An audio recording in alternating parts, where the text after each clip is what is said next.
নমস্কার বন্ধুরা, বাংলার বাগানে আপনাদেরকে স্বাগত। আপনারা সবাই নিশ্চয়ই ভালো আছেন, আর গাছকে ভালো রাখার জন্য আপনাদেরকেও ভালো থাকতে হবে।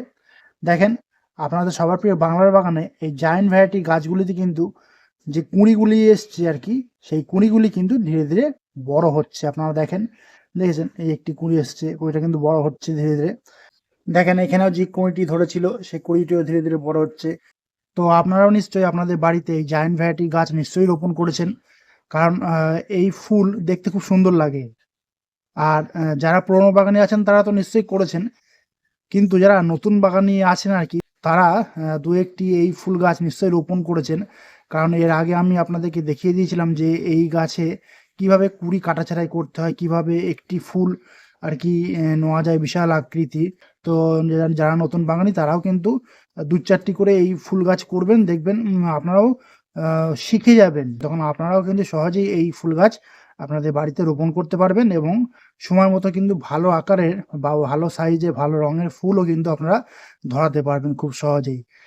তো যেহেতু এই গাছে কুঁড়ি ধরে গেছে, এই গাছকে একটু অন্যরকমভাবে এখন একটু পরিচর্যা করতে হবে। টাইটেল আর থাম্বনেল দেখে আপনারা নিশ্চয়ই বুঝতে পেরেছেন যে আমি আজ আপনাদের সঙ্গে কি গাছ পরিচর্যা নিয়ে আলোচনা করতে চলেছি। তাহলে চলুন সেই আলোচনার বিষয়ের দিকে তাহলে এবার যাওয়া যাক।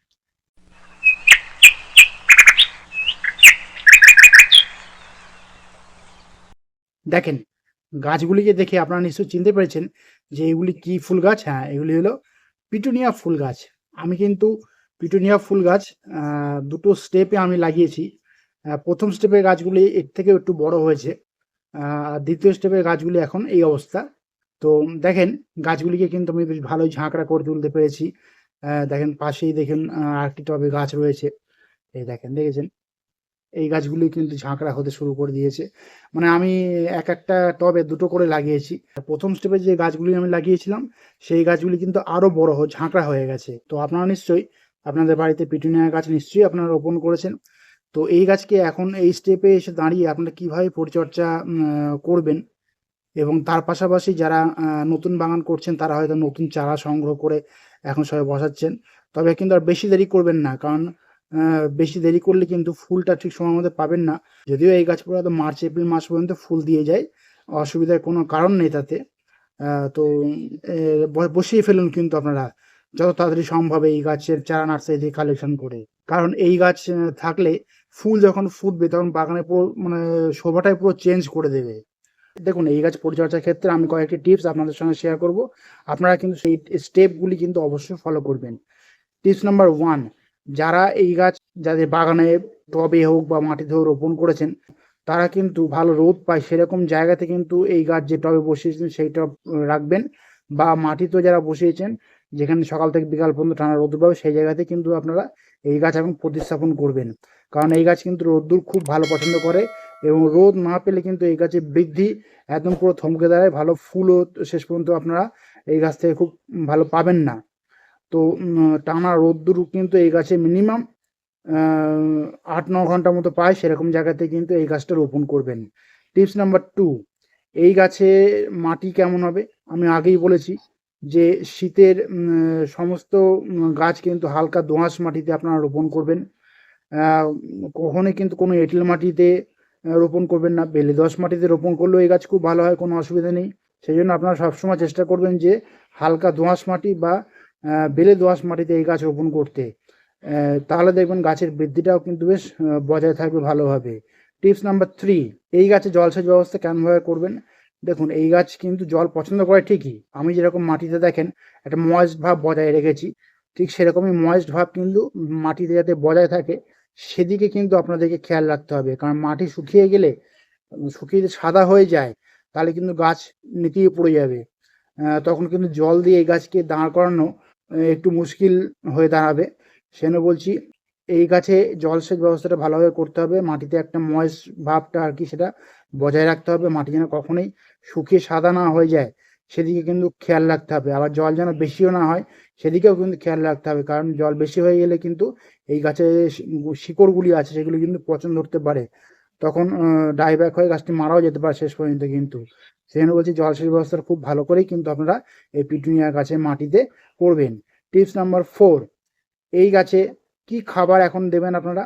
দেখুন, এই গাছ যেহেতু এখন একটু বড় হতে শুরু করেছে, এই গাছে কিন্তু একটু ভালো খাবার এখন প্রয়োগ করতে হবে। আপনারা যারা এই গাছ রোপণ করেছেন মিনিমাম প্রায় 12 থেকে 15 দিন মতো হয়ে গেছে, তারা কিন্তু খোল জলটা একটু পাতলা করে দেবেন। আর যাদের গাছ আমার মতো হয়েছে তারাও কিন্তু এখন একটু মোটা করে খোল জলটা দিতে পারেন, তবে খুব বেশি গাঢ় যেন না হয়, মানে মিডিয়াম লেভেলে থাকবে খোল ভেজানো জলটা, সেরকম ভাবেই খোল জলটাকে তৈরি করে আপনারা দেবেন। আর যারা মাটিতে বসিয়েছেন তারাও একটু মোটা করে দিতে পারেন বা মিডিয়াম লেভেল করে দিতে পারেন, কোনো অসুবিধা নেই। খোল ভেজানো জলটা কিন্তু এই গাছ খুব বেশি পছন্দ করে, সেই জন্য খোল ভেজানো জলটা কিন্তু এই সময় দিয়ে যেতে হবে 10 দিন বা 12 দিন অন্তর অন্তর।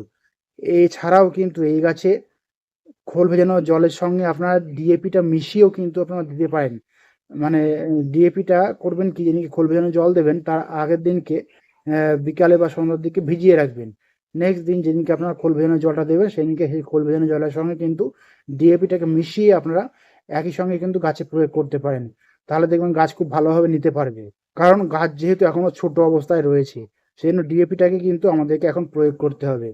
আর এর পাশাপাশি কিন্তু 12-61-0 যাদের কাছে রয়েছে তারা কিন্তু এই গাছে 12-61-0টা স্প্রে করে যাবেন এখন। তাহলে দেখবেন গাছ কিন্তু এরকম ভালো ঝাঁকড়া হবে। ডিএপি এবং খোল ভেজানোর জলটা আপনারা যেদিন প্রয়োগ করবেন তার ঠিক 3 দিন পরে আপনারা ওই 12-61-0টা স্প্রে করবেন। 12-61-0টাও মিনিমাম 10 দিন বা 12 দিন অন্তর অন্তর প্রয়োগ স্প্রে করবেন, তাহলে দেখবেন গাছ কিন্তু এরকম ঝোপালো হবে খুব দ্রুত। টিপস নাম্বার 5, এই গাছে কিন্তু এখন পিঞ্চিং কিন্তু আমাদেরকে অবশ্যই করে যেতে হবে।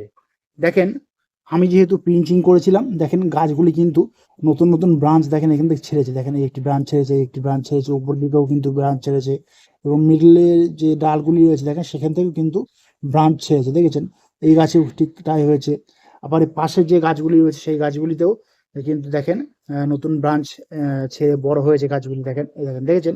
তো সেই জন্যই বলছি পিঞ্চিংটা কিন্তু এই গাছে অবশ্যই আপনারা করে যাবেন এই সময়, খাবার দেবেন এবং পিঞ্চিং করবেন, দেখবেন নতুন নতুন ব্রাঞ্চ কিন্তু আপনারা পাবেন এই গাছ থেকে, এবং গাছ খুব ঝোপালো হবে, মানে আকারে খুব বড় হবে, পুরো টব ভর্তি হয়ে যাবে, এবং তখন কিন্তু ফুল ধরলে দেখতেও একটা সুন্দর লাগবে বেশ এই গাছে।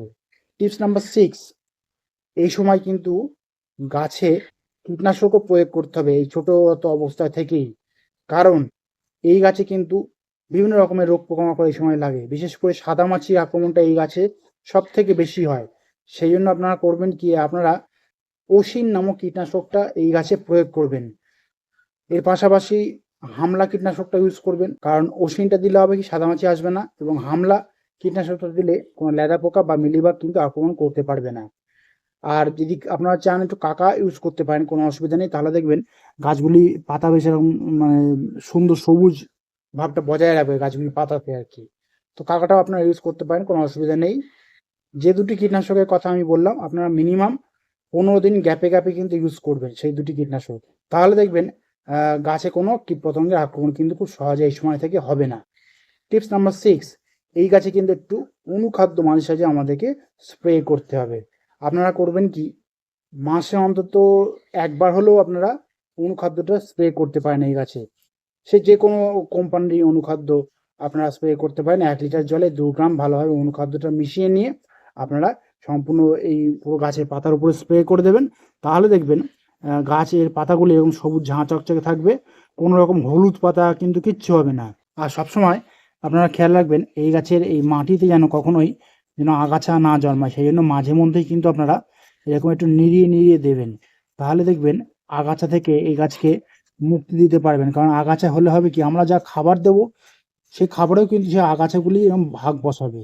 তো এরমভাবে একটু নিড়িয়ে নিড়িয়ে নেবেন, কোনো শুকনো পাতাও যেন মাটিতে না পড়ে থাকে সেদিকে খেয়াল করবেন।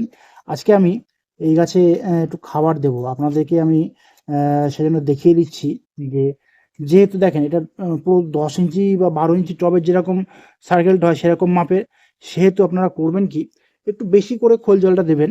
আপনারা মিনিমাম প্রায় 200 ml এরকম টবে কাঁধ বরাবর দিয়ে দেবেন, গাছের পাতাতে যাতে না পড়ে সেদিকে কিন্তু একটু খেয়াল রাখবেন।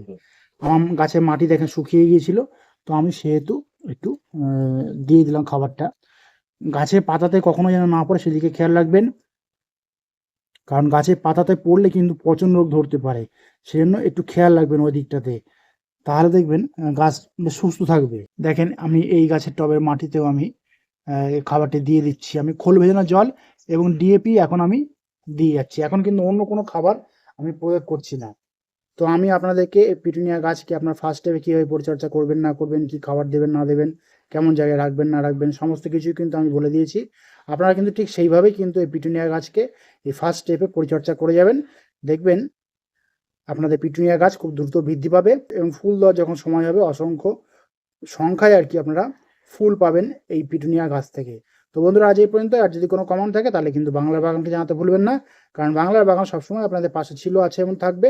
আর আমার এই ভিডিওটি যদি আপনাদের ভালো লাগে তবে লাইক করবেন, গাছপ্রেমী বন্ধুদের মধ্যে শেয়ার করবেন এবং আমার চ্যানেলটিকে সাবস্ক্রাইব করে বেল আইকনটিকে প্রেস করে অল নোটিফিকেশনটিকে প্রেস করে রাখবেন, যাতে নিত্য নতুন ভিডিওগুলি আপনাদের কাছে খুব সহজেই পৌঁছে যেতে পারে।